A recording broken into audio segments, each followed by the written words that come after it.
नमस्कार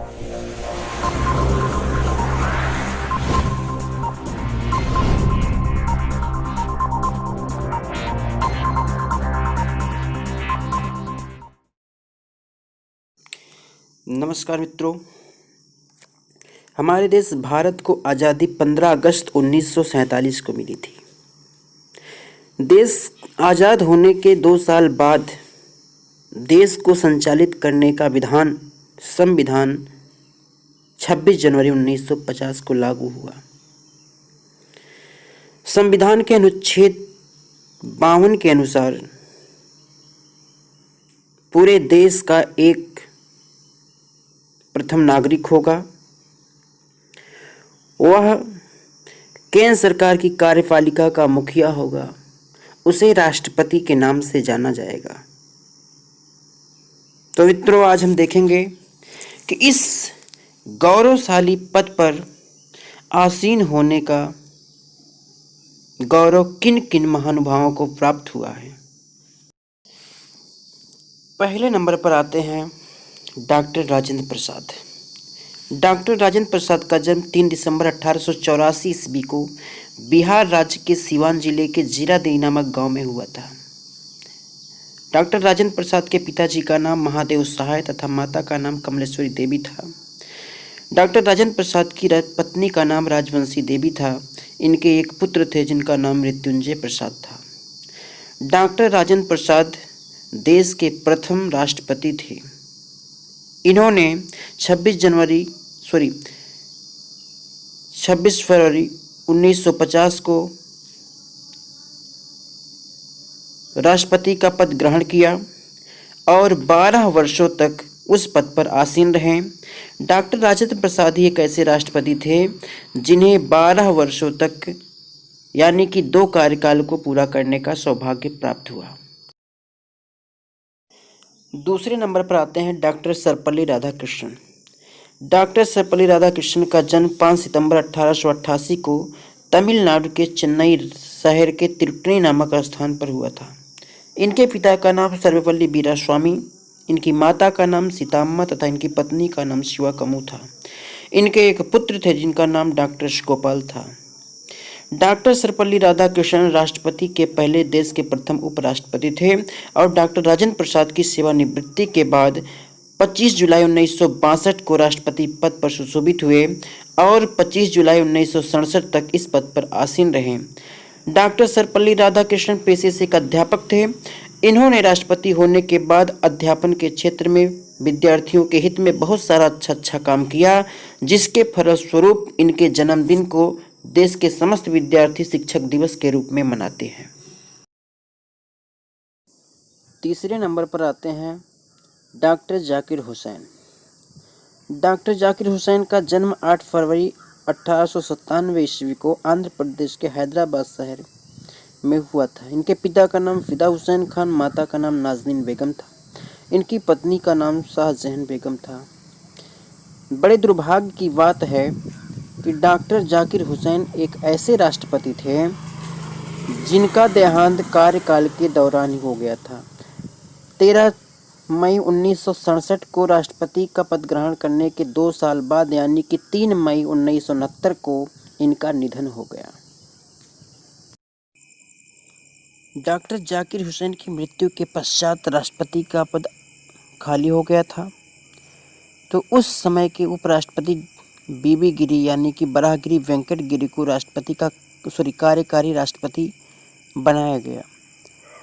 बीबी गिरी एक साथ राष्ट्रपति और उपराष्ट्रपति का कार्यभार देख रहे थे, जो उनके लिए बहुत ही कठिन पड़ रहा था। अतः 6 महीने तक राष्ट्रपति के कार्यकारी पद पर आसीन रहने के पश्चात उन्होंने अपने पद से इस्तीफा दे दिया।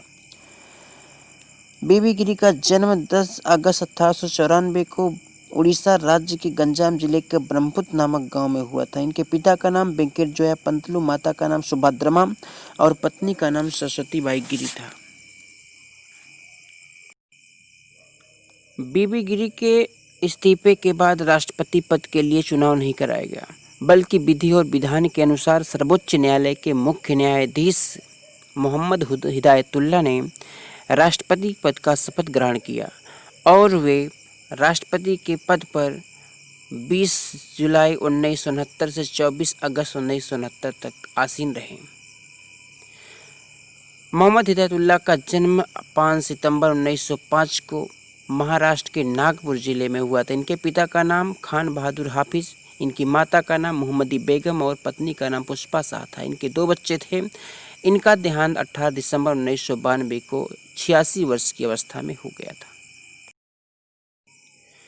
मोहम्मद हिदायतुल्लाह के इस्तीफे के बाद जब राष्ट्रपति के चौथे कार्यकाल के लिए चुनाव हुआ तो बीबी गिरी पुनः निर्वाचित हुए और उन्होंने चौथे राष्ट्रपति के रूप में 24 अगस्त 1969 को राष्ट्रपति पद का शपथ ग्रहण किया और वो चौथे राष्ट्रपति के रूप में 24 अगस्त 1974 तक 5 साल के कार्यकाल को पूरा किए।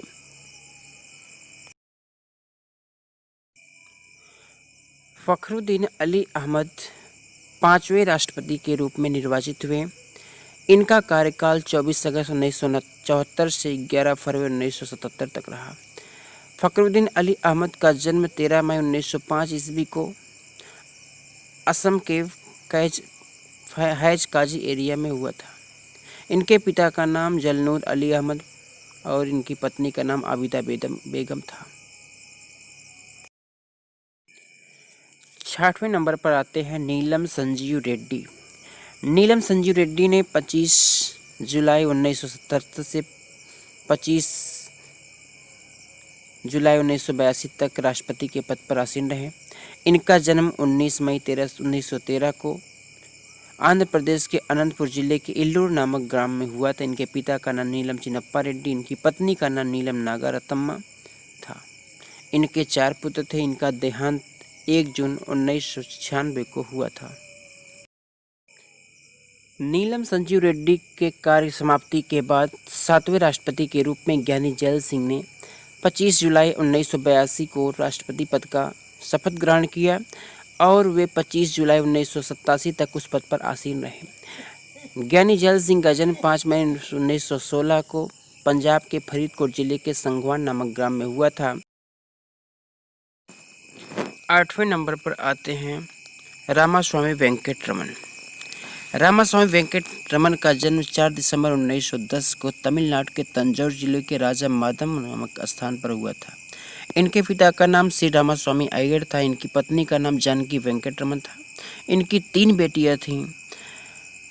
रामास्वामी वेंकटरमन ने 25 जुलाई 1987 को राष्ट्रपति पद का शपथ ग्रहण किया और इस पद पर 25 जुलाई 1992 तक बने रहे।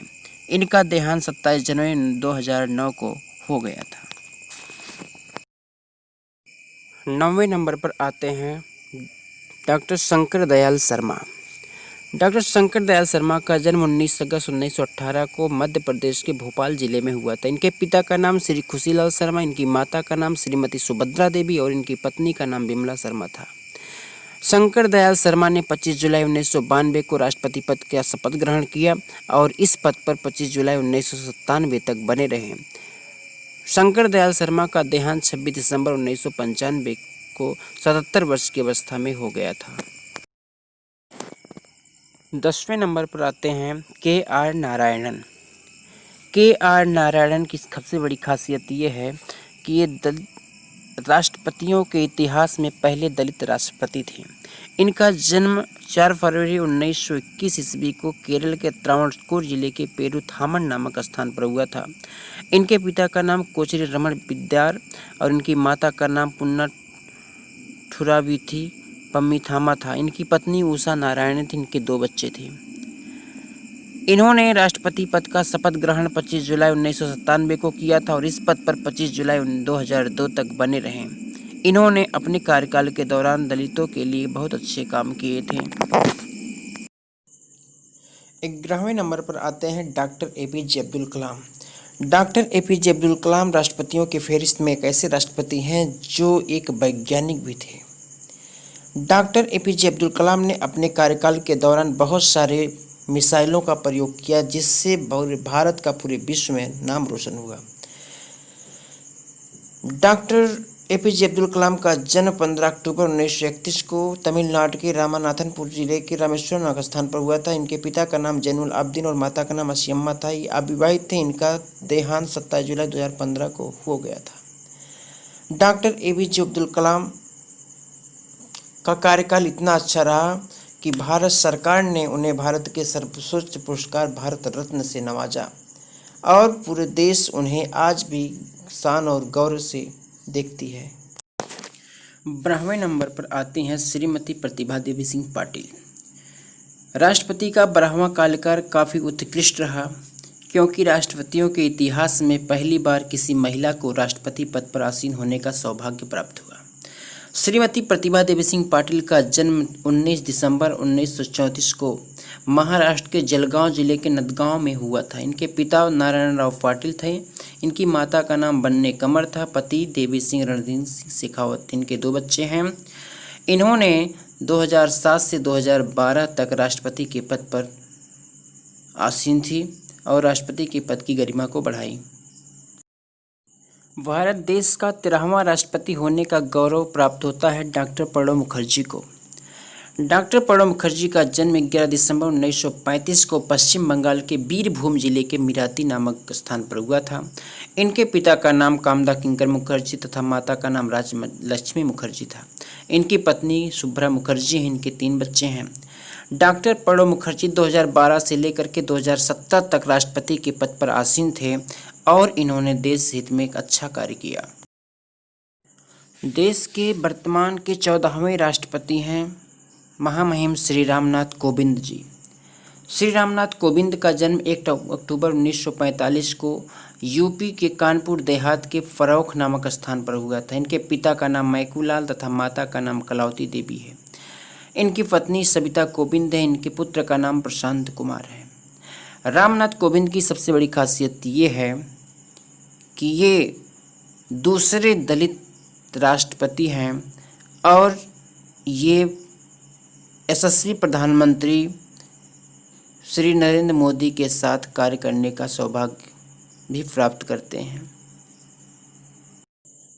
प्रिय मित्रों, अगर ये वीडियो आपको पसंद आई हो, आपकी कुछ हेल्प कर सकती हो, तो आप अपने मित्रों के पास ज़रूर शेयर करें।